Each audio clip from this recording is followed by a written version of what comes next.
work. They're never really going to have a fan base. And Kyrie Irving, they might as well just sign him long-term, just to ensure they have somewhat of a decent basketball team, just so they could probably sell tickets and maybe make the playoffs.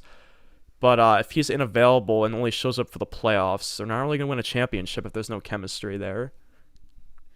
If Sean Marks is serious about signing people that want to play for something bigger than themselves and be available, you can't sign Kyrie Irving. You just can't.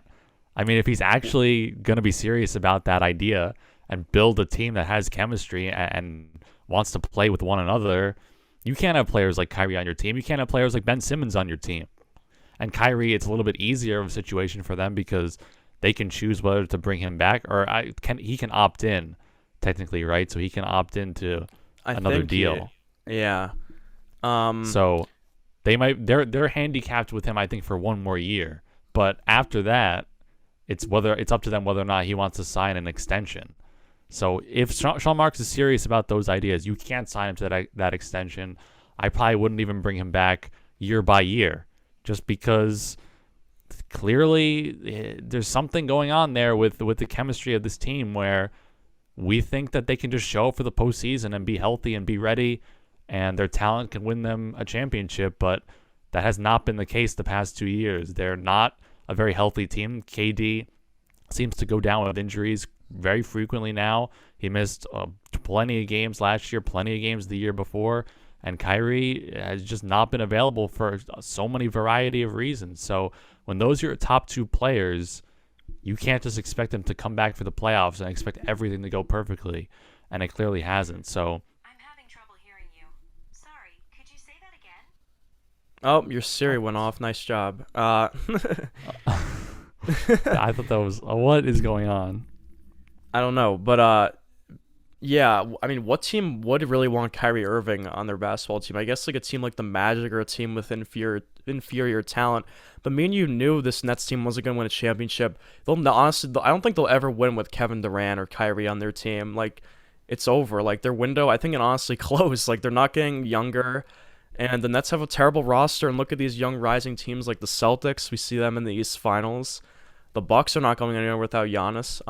You would think Philly could be better next season if maybe Harden plays better or they just move Harden for something else.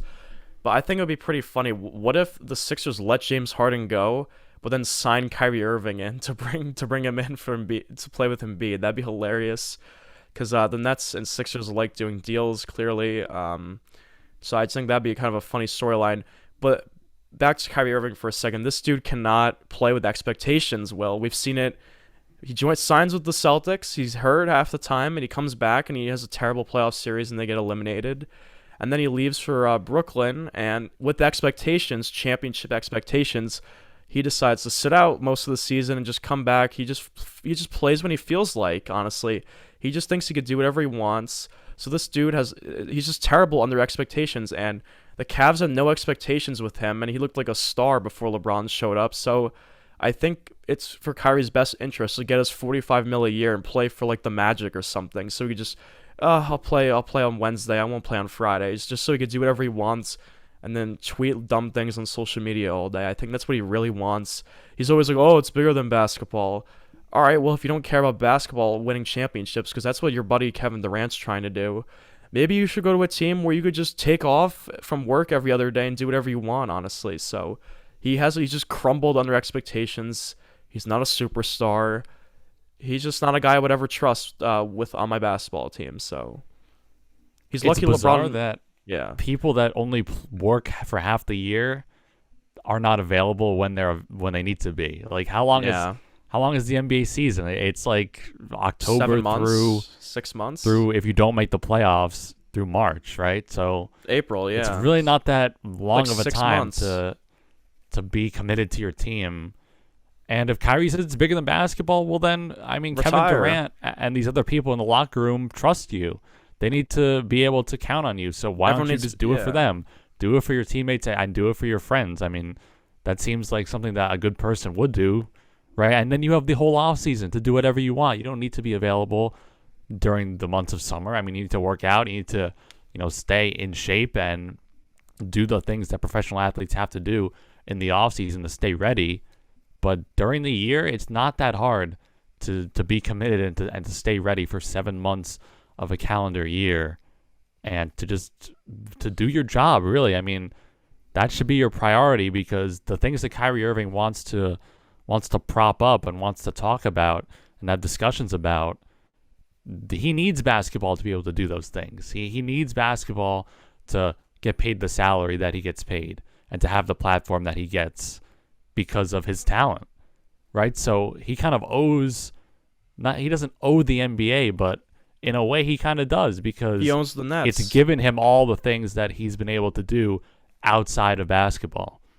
It's given him the opportunity to have different charity events and fund those things. And it's given him the opportunity to speak on a platform that people want to listen to. I mean, we know it's hard without a big following or anything to have a platform people want to listen to. So he's been given that just as a sort of a side effect of what he's so talented at. So I think his priorities have definitely been very strange over the past few years, and it's bizarre for a player that can come across as articulate and can formulate a point decently.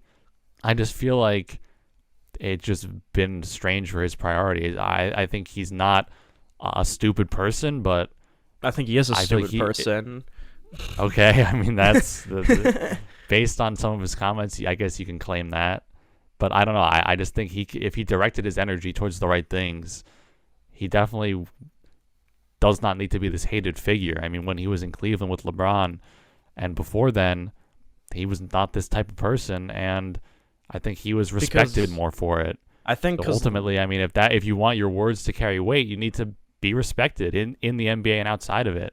I think he's losing that credibility, not only on the court but off the court. Yeah, I think LeBron had Kyrie on a leash when he was in Cleveland, and that's why he wanted to leave. I mean, LeBron, we didn't hear any of these dumb stories about Kyrie when he was on the Cavs, because it's LeBron. LeBron cares about winning. He cares about so much about his legacy and stuff like that. So he obviously swept a lot of things about Kyrie under the rug.